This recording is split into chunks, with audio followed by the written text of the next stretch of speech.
नमस्कार दोस्तों, स्वागत है आप लोगों का आपके अपनी YouTube channel PMS IQ study में। दोस्तों, बिहार पुलिस कांस्टेबल 2025 परीक्षा के लिए एक और बहुत ही महत्वपूर्ण वीडियो हम लेकर आ गए हैं, सामान्य ज्ञान, सामान्य विज्ञान तथा हिंदी के प्रश्नों का।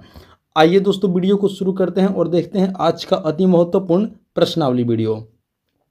पहला प्रश्न है, धातु जब अम्ल से अभिक्रिया करता है तो कौन सा गैस उत्पन्न होता है? सही उत्तर होगा ऑप्शन डी, हाइड्रोजन। जी हाँ दोस्तों, धातु जब अम्ल से अभिक्रिया करता है तो हाइड्रोजन गैस उत्पन्न होता है। आप लोगों को याद रखनी है। चलिए अगला प्रश्न देखते हैं।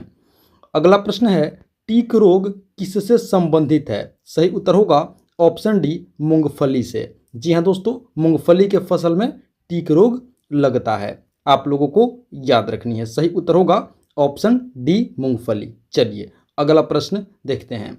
अगला प्रश्न है, जाइलम का क्या कार्य होता है? दोस्तों, बेहद महत्वपूर्ण प्रश्न है। इस प्रश्न को आप लोग स्टार मार्क कर लेंगे। बतानी है कि जाइलम का क्या कार्य होता है। दोस्तों, जाइलम पौधा में आप लोगों को याद रखनी है, ऑप्शन ए, जल संवहन करता है। जी हाँ दोस्तों, जाइलम जो होता है वो पौधा में क्या करता है? जल को संवहन करता है। आप लोग इसे अवश्य याद रखेंगे। चलिए अगला प्रश्न देखते हैं। अगला प्रश्न है, तोपची शब्द में कौन सा प्रत्यय है? यानी कि तोपची शब्द में कौन सा प्रत्यय है, सफिक्स है? तो इसका सही उत्तर होगा दोस्तों ऑप्शन सी, ची। जी हाँ दोस्तों, तोपची में कौन सा प्रत्यय है? तो तोप प्लस ची यानी कि ची प्रत्यय है। आप लोगों को याद रखनी है। चलिए अगला प्रश्न देखते हैं। अगला प्रश्न है, परिमाप शब्द में कौन सा उपसर्ग है? यानी कि परिमाप शब्द में दोस्तों बतानी है कि कौन सा उपसर्ग यानी कि प्रीफिक्स है। इसका सही उत्तर होगा ऑप्शन ए, परि। जी हाँ दोस्तों, इसमें जो प्रीफिक्स प्रयोग किया गया है वो है परि, यानी कि परि प्लस माप, परिमाप। आप लोग इसे याद रखेंगे। सही उत्तर होगा परि। चलिए अगला प्रश्न देखते हैं। अगला प्रश्न है, इनमें से कौन सा समूहवाचक संज्ञा नहीं है? बतानी है इनमें से कौन सा समूहवाचक संज्ञा नहीं है। सही उत्तर होगा ऑप्शन सी, झरना। जी हाँ दोस्तों, झरना क्या है? समूहवाचक संज्ञा नहीं है। आप लोग इसे अवश्य याद रखेंगे। सही उत्तर होगा ऑप्शन सी, झरना। चलिए दोस्तों, आप लोग हमें कमेंट करके बताइए कि झरना कौन सी संज्ञा है। आप लोग इसका जवाब हमें कमेंट करके जरूर बताएं। चलिए अगला प्रश्न देखते हैं। अगला प्रश्न है, आप कौन सा सर्वनाम है? दोस्तों, बतानी है कि आप कौन सा सर्वनाम है। इसका सही उत्तर होगा दोस्तों ऑप्शन बी, निजवाचक सर्वनाम। जी हाँ दोस्तों, आप जो है कौन सा सर्वनाम है? सही उत्तर होगा निजवाचक सर्वनाम। चलिए अगला प्रश्न देखते हैं।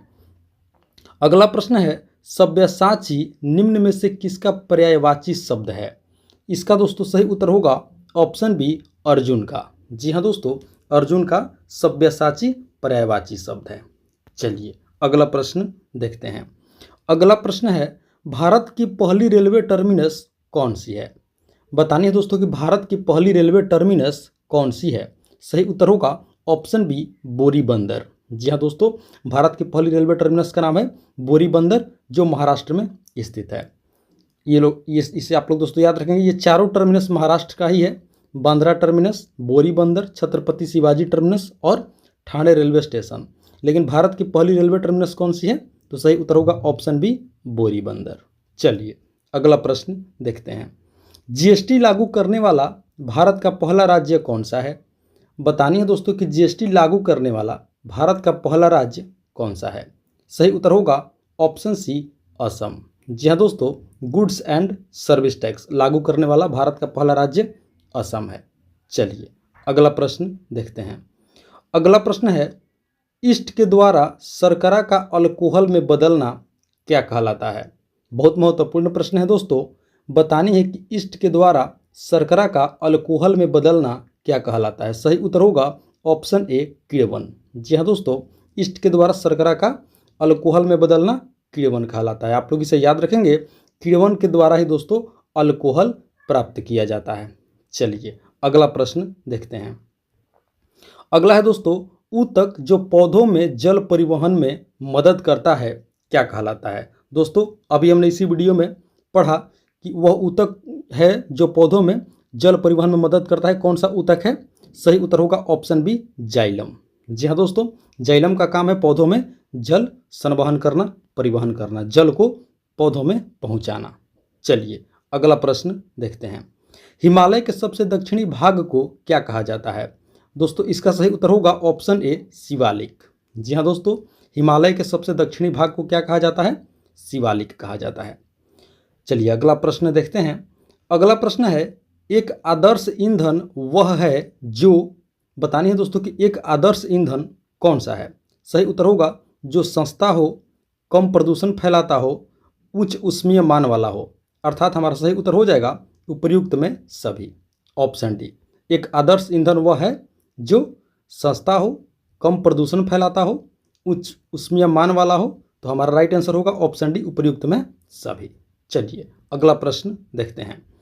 अगला प्रश्न है, विद्युत प्रतिरोध को मापने के लिए किस इकाई का प्रयोग किया जाता है? सही उत्तर होगा ऑप्शन बी, ओम का। जी हाँ दोस्तों, आप लोगों को याद रखनी है, विद्युत प्रतिरोध को मापने के लिए ओम इकाई का प्रयोग किया जाता है। दोस्तों वीडियो को अभी तक आप लोगों ने एक लाइक नहीं किया है, वीडियो को एक लाइक कर दें, साथ ही साथ PMS IQ study YouTube channel को भी सब्सक्राइब कर दें। चलिए अगला प्रश्न देखते हैं। अगला प्रश्न है, भारत में सबसे ज़्यादा रबड़ उत्पादन करने वाला राज्य कौन सा है? सही उत्तर होगा ऑप्शन ए, केरल। जी हाँ दोस्तों, केरल जो है भारत में सबसे ज़्यादा रबड़ उत्पादन करने वाला राज्य है। चलिए अगला प्रश्न देखते हैं। अगला प्रश्न है, पोलियो तथा चेचक की बीमारियों के होने का कारण क्या है? दोस्तों पोलियो तथा चेचक की बीमारी वायरस के कारण होता है। आप लोगों को याद रखनी है, वायरस के कारण होने वाला बीमारी है पोलियो तथा चेचक। सही उत्तर होगा ऑप्शन बी, विषाणु यानी कि वायरस। चलिए अगला प्रश्न देखते हैं। अगला प्रश्न है, बहुउद्देशीय नदी परियोजनाएं आधुनिक भारत के मंदिर हैं, किसके द्वारा यह तुलना की गई? दोस्तों बतानी है कि बहुउद्देशीय नदी परियोजनाएं आधुनिक भारत के मंदिर हैं, यह कथन किनका है, किसके द्वारा यह तुलना की गई? सही उत्तर होगा ऑप्शन सी, जवाहरलाल नेहरू के द्वारा। जी हाँ दोस्तों, जवाहरलाल नेहरू का कथन है कि बहुउद्देशीय नदी परियोजनाएं आधुनिक भारत के मंदिर हैं। चलिए अगला प्रश्न देखते हैं। अगला प्रश्न है, आर्यभट्ट एक महान थे। बतानी है दोस्तों कि आर्यभट्ट एक महान क्या थे? सही उत्तर होगा ऑप्शन सी, खगोल शास्त्री। जी हाँ दोस्तों, आर्यभट्ट एक महान खगोल शास्त्री थे। आप लोगों को याद रखनी है, जो शून्य की खोज की थी दोस्तों, इन्होंने, आर्यभट्ट ने ही शून्य की खोज की थी। ये एक महान खगोल शास्त्री थे। चलिए अगला प्रश्न देखते हैं। अगला प्रश्न है, हिंदी साहित्य के कलम के जादूगर किन्हें कहा जाता है? दोस्तों यह भी प्रश्न बहुत महत्वपूर्ण है, इस प्रश्न को भी आप लोग स्टार मार्क कर लेंगे। हिंदी साहित्य के कलम के जादूगर किन्हें कहा जाता है? सही उत्तर होगा ऑप्शन बी, मुंशी प्रेमचंद। जी हाँ दोस्तों, मुंशी प्रेमचंद को हिंदी साहित्य के कलम के जादूगर कहा जाता है। आप लोग इसे अवश्य याद रखेंगे, मोस्ट इंपॉर्टेंट प्रश्न है। चलिए अगला प्रश्न देखते हैं। अगला प्रश्न है, doctor BR Ambedkar, doctor Bhimrao Ambedkar ने निम्नलिखित में से किसे संविधान की आत्मा, सोल ऑफ इंडियन कॉन्स्टिट्यूशन कहा है? दोस्तों यह भी बहुत महत्वपूर्ण प्रश्न है। बतानी है कि निम्नलिखित में से किसे बाबा साहेब अम्बेडकर ने, यानी कि डॉक्टर भीमराव अम्बेडकर ने संविधान की आत्मा, सोल ऑफ इंडियन कॉन्स्टिट्यूशन कहा है? तो सही उत्तर होगा ऑप्शन डी, संवैधानिक उपचारों का अधिकार। जी हाँ दोस्तों, इसका सही उत्तर होगा ऑप्शन डी, संवैधानिक उपचारों का अधिकार। इसे दोस्तों डॉक्टर भीमराव अम्बेडकर ने संविधान की आत्मा यानी कि सोल ऑफ इंडियन कॉन्स्टिट्यूशन कहा है। आप लोगों को याद रखनी है। तो दोस्तों ये थी हमारी आज की बिहार पुलिस कांस्टेबल 2025 परीक्षा के लिए अति महत्वपूर्ण प्रश्नावली वीडियो। आशा करते हैं वीडियो को आप लोग अंत तक जरूर देखे होंगे, सभी प्रश्नों को अच्छे से समझे होंगे और याद भी कर लिए होंगे। दोस्तों वीडियो को एक लाइक करते चलिए और साथ ही साथ अगर हमारे चैनल पर आप नए हैं तो चैनल को सब्सक्राइब कर लीजिए रोजाना इसी तरह का मोस्ट इंपॉर्टेंट टॉपिक वीडियो देखने के लिए। तो मिलते हैं एक और मोस्ट इंपॉर्टेंट टॉपिक वीडियो लेकर के, तब तक के लिए आप सभी का बहुत बहुत धन्यवाद। जय हिंद दोस्तों।